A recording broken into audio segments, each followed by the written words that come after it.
खुश होंगे, स्वस्थ होंगे और मस्त होंगे। आज की इस वीडियो बनाने का एक छोटा सा उद्देश्य है और ये वीडियो उन देश के होनहार भविष्य के लिए समर्पित है जो किसी न किसी रूप में अध्ययनरत हैं, शिक्षा ग्रहण कर रहे हैं। मित्रों, आप सभी को ये विदित है, जानकारी है कि इस समय कोरोना महामारी के कारण सभी विद्यालय और सभी शैक्षिक संस्थान बंद हैं। जो देश के भविष्य हैं, जिनके कंधों पर देश का भविष्य टिका हुआ है, वो सभी इस समय अपने घरों में हैं। अधिकांश समय वो अपने घर पर ही दे रहे हैं और देना भी चाहिए, सुरक्षित रहना चाहिए। तो मेरा उनसे ये गुजारिश है, विनम्र निवेदन है और एक सलाह और सुझाव भी है कि वो अपना अधिकांश समय अध्ययन के लिए दें, पढ़ाई के लिए दें और जो हमारी बुक है, जो किताब है, वो दुनिया में सर्वश्रेष्ठ मित्र है। हमारे दुनिया में बुक ही एक ऐसा सर्वश्रेष्ठ मित्र है जिसकी बराबरी कोई नहीं कर सकता है। एक ऐसा सर्वश्रेष्ठ मित्र होती हैं किताबें जो कभी हमें दुनिया में ना गिरने देती हैं, ना झुकने देती हैं और ना ही धोखा देती हैं। ऐसा परम मित्र किताब होती हैं जिनकी वजह से हम दुनिया में शोहरत, पद, प्रतिष्ठा, मान, सम्मान, पहचान और पैसा सभी अर्जित कर सकते हैं। मित्रों, किताब को अपना एक परम मित्र और सर्वश्रेष्ठ आधार मानकर उन पर फोकस करें, उन पर ध्यान दें और अपने लक्ष्य को, अपने उद्देश्य को सामने रखकर अपनी पढ़ाई पर ध्यान दें, अध्ययन पर ध्यान दें। हाँ, ये मानते हैं हो सकता है कि पढ़ने में आपका मन न लगे, लेकिन practice makes a man perfect, अर्थात अभ्यास से ही व्यक्ति पूर्ण होता है। किसी भी चीज़ का अभ्यास जब तक नहीं होगा, उसको पढ़ने में हमारा मन नहीं लगेगा। मन लगेगा तब जब उद्देश्य हमारा सामने होगा, लक्ष्य हमारा सामने होगा। अभ्यास लगातार करते रहिए, एक दिन ऐसा समय आएगा कि आपका पढ़ने में इतना मन लगेगा कि आपका दिल और दिमाग कहीं दूसरी जगह जा ही नहीं पाएगा।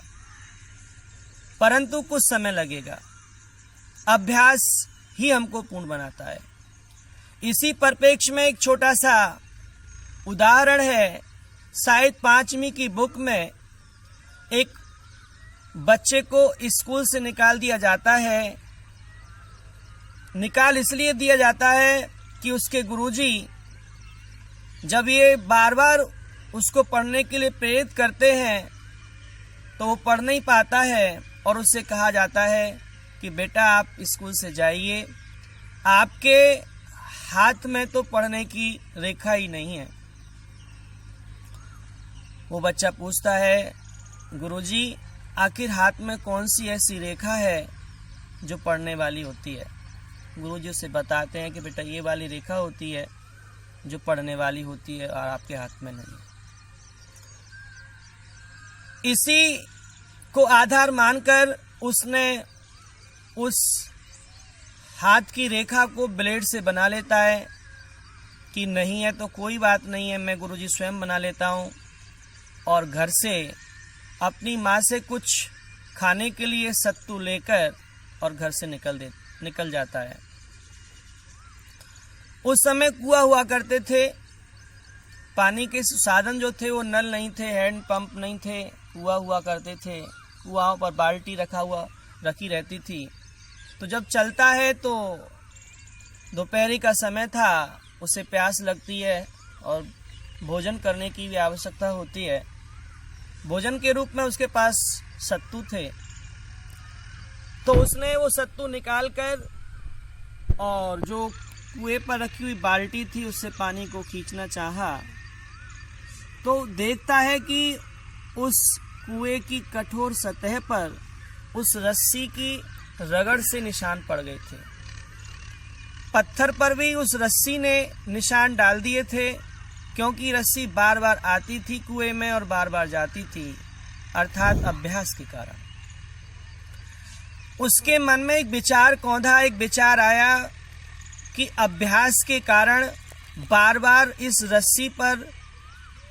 इस रस्सी के आ जाने से इस कठोर कुएं की सतह पर भी निशान पड़ जाते हैं, तो हमारा मस्तिष्क, हमारा दिमाग तो बहुत कोमल होता है। यदि हम किसी भी चीज़ का बार बार अभ्यास करें, पढ़ने का अभ्यास करें, तो हमारा मन और मस्तिष्क भी पढ़ने में लग सकता है। तुरंत वापस लौटकर आ जाता है और इतना अध्ययन करता है, इतना अभ्यास करता है कि वो एक सर्वश्रेष्ठ विद्यार्थी बनता है, जिसका नाम था बालकृष्ण गोखले। उसके अंदर वो उस रस्सी की रगड़ से देखकर लक्ष्य उसका प्रभावित हुआ, उसका मन प्रभावित हुआ और कठोर परिश्रम किया, अभ्यास किया और फिर उसने अपने विचार प्रस्तुत किए। तो एक उसने थॉट भी लिखा कि रस्सी की रगड़ से बार बार उस कठोर पत्थर पर निशान बन जाते हैं, तो क्या हमारे मस्तिष्क पर बार बार अभ्यास करने से क्या मस्तिष्क हमारा उच्च कोटि का नहीं बन सकता? तो मित्रों, आप अपने लक्ष्य को सामने रखकर मेहनत करिए, निश्चित रूप से अपने लक्ष्य पर आप काबिज होंगे और पढ़ने में मन धीरे धीरे लगता है। मेरा खुद का अपना एक अनुभव है कि जब हम 12th में पढ़ते थे, तो जब हमने पढ़ना शुरू किया 12th में अच्छे से, तो 1 महीने तक हमारे मस्तिष्क में इतनी उथल पुथल रही कि हमारा मन पढ़ने में नहीं लगता था।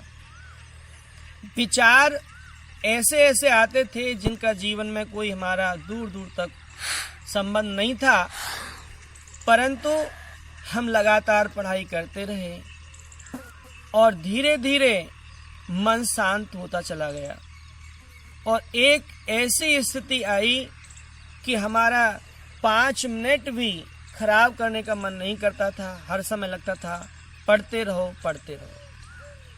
और उस पढ़ाई की बदौलत आप सभी की दुआओं से, ईश्वर की कृपा से आज हम एक अध्यापक हैं, एक गवर्नमेंट टीचर हैं।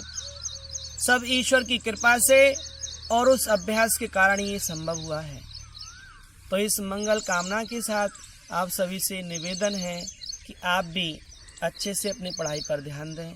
एक दिन बहुत अच्छा आपको मिलेगा, सम्मान भी आपका होगा, पहचान भी आपकी होगी, पद भी होगा, प्रतिष्ठा भी होगी, शोहरत भी होगी और पैसा भी होगा। आप सभी से निवेदन है, पुनः आग्रह है कि घर में रहें, सुरक्षित रहें और अपने अध्ययन पर ध्यान दें। प्रणाम, नमस्कार, धन्यवाद।